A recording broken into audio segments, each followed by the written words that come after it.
What is up, Pyromaniacs? Pyrostasis here, and today we're taking a look at Call of Duty Ghost. This is the latest setup by Infinity Ward. Last year was Black Ops 2, which is by Treyarch, so we're on a different year. Completely different game, a lot of different play styles, and it's something that I'm considering adding to the channel. It's a game that I usually play for fun.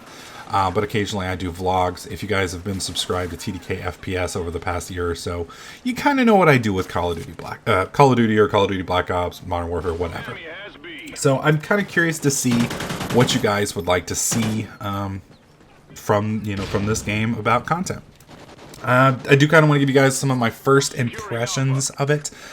But I do want to put kind of a caveat on it. First off, I want to say, compared to Battlefield, because I bought both games, Battlefield 4 and Modern Warfare. I guess this is Modern Warfare 4 now? Yeah, maybe. I guess we'll just call it Ghost and leave it at that. But I bought both of them in the same week. I've got about the same amount of time, maybe 2 hours in each, maybe a little bit more time in Battlefield, because I had that for the whole weekend. And I gotta say, I'm usually not a Battlefield fan, but I'm kind of impressed with Battlefield, and I'm usually a Call of Duty fan, but I'm not really impressed with Call of Duty this year. And I'll get into that a little bit more when I go cover my Battlefield video, but we're going to just talk about COD today here. I want to say, the graphics, not really impressed. I'm hoping when I put it on the PlayStation 4 that it'll be a little bit more impressive, but I mean, at the same time, you don't really play Call of Duty for the graphics. The gameplay, I'm not digging it at the moment, mainly because some of the stuff that annoyed me about Modern Warfare 3 seems to have popped back up. Some of the big stuff, panic knives. Kniving drives me crazy in this game because, in my opinion, we're playing a shooter. First-person shooter. Not a first-person knifist or knife specialist or knife, whatever a knife person is called. Damn it. Gypsy. Yeah, we're not playing first-person gypsies. Anyways, panic knifing is back, and it is back with a vengeance. I can't tell you how many times I come around a corner, put 3 bullets in somebody's chest, only to have them knife me. And it just makes me rage. So it's something I'm going to definitely have to get used to if you're in close quarters, and by close quarters in COD terms, I mean within 4 to 5 feet of somebody.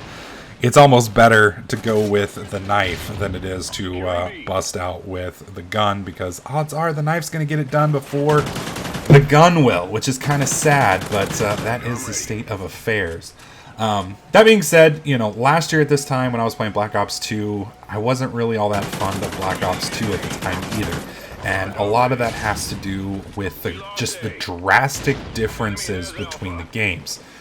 Call of Duty is Call of Duty, but the fine print or the core game mechanics change pretty drastically between the two companies.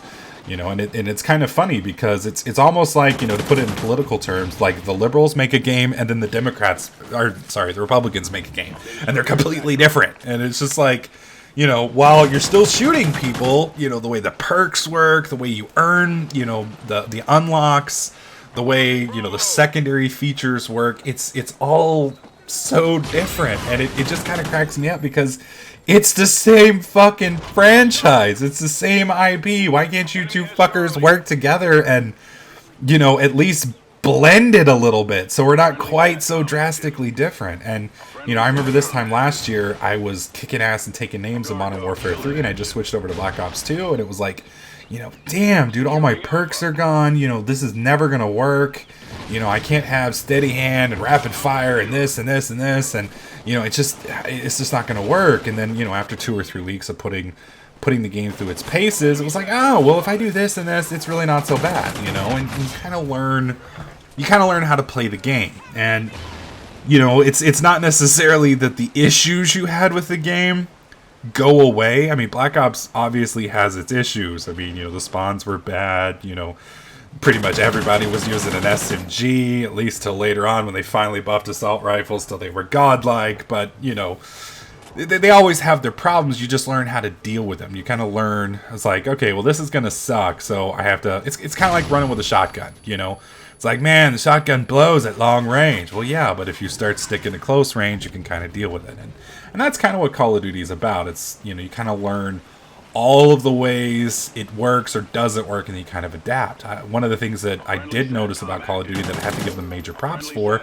depending on your side of the argument, is it seems sound whoring is back.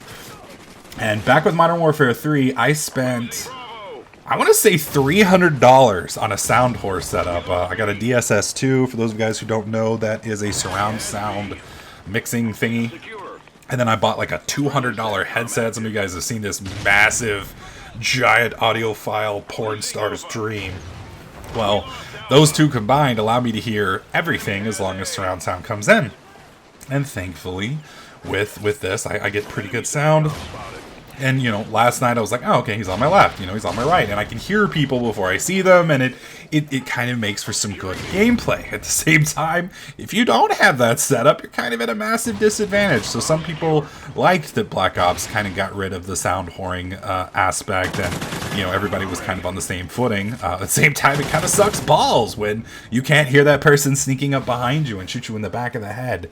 So it's kind of nice. It's kind of not nice. Both sides, again, like I said before, you know, it's not necessarily good or bad. It's just different, and you have to learn to adjust. Not only that, but you got the maps. You know, right there, that guy, you know, was camping like a bitch. I didn't know that spot existed. You know, 2 or 3 times running this map, I'll finally learn, okay, these are where the fucking assholes are going to camp at. You watch those couple spots, and you don't get capped by them anymore. So that has a lot to do with, you know, kind of the first impressions. And, you know, again, I'm not saying Ghost is a great game. You know, there's been some pretty harsh criticism. I think Destructoid gave him a 5 out of 10, which is, damn, that's hateful. So, you know, I'm not saying it's a good game. I'm just saying I'm going to give it a little bit more time before I take a big old dump on it. You know, I want to make sure that, oh, those fucking dogs. I want to make sure that, you know, I'm not going to be changing and doing a 180 here in like 3 weeks. When I fall in love with the game, when I find, you know, my guns that I like and my perks that I like and my setup that rolls. And, you know, I think a lot of reviewers have that problem. And that's why, you know, I usually put games before I do a review on them. You know, I try to put somewhere in the neighborhood of about 6 hours into them. And obviously, you know, some games you don't have to put that much time into. You know, Call of Duty Ghost, unlike others, you got all these unlocks and all these levels you have to get.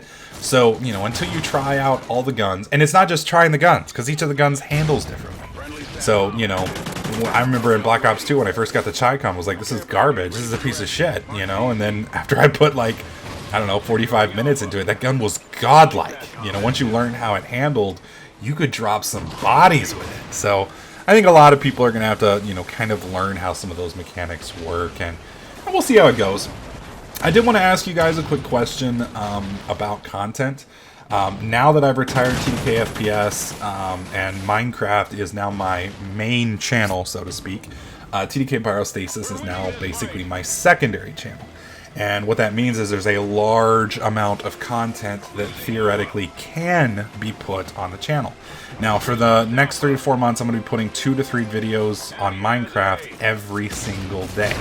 And because of that, it means that I'm going to have a little bit less time to put videos on TDK Pyrostasis. I know that kind of sucks for those of you guys who aren't Minecraft fans, but it, you know, Minecraft's paying the bills, Pyro likes eating, and so I've got to put the majority of my time in there. It has almost 3 times the daily views of my main channel. So while TDK Pyrostasis was what got me started, TDK Minecraft is what's bringing it home. That being said, I still want to cater to you guys, you know, still want to be here. I'm not quitting this channel, and I want to give you guys what you guys would like to see. Recently, you guys have seen a lot of footage from games that you normally wouldn't, because I've retired the other channel, and I've been playing games for fun and recording some of that. But I'm kind of curious what you guys would like to see. Do you guys want to see more Let's Plays? Do you guys want to see more first impressions, kind of like my Democracy video, my Gas Guzzlers videos, where I take a look at games, you know, play a couple hours of them, get a feel for it, and then tell you guys what it's like. I try to make sure I only play games that I legitimately enjoy. I get a lot of games for free sometimes. Some of them I buy, and some of them are awful. And I usually don't cover those because, you know, number one, I don't want to shit all over a developer because they made a game, and I just think that's kind of, you know, classless on my part. At the same time, if the game's bad, I don't want to give it necessarily coverage so you guys actually accidentally buy the game. So, you know, I try to keep it to games that I actually enjoy. So, let me know. Let's Plays. You guys want to see more shooter content?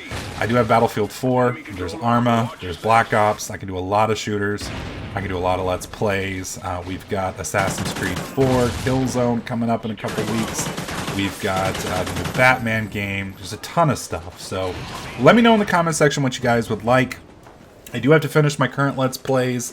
We're going to start the new ones after that, assuming you guys are still wanting to see that. Kind of depends on you guys. You guys are the bosses. I want to thank you guys once again for letting me do what I do. If you like this video, slap that like button. Make sure you subscribe. Catch you next clip.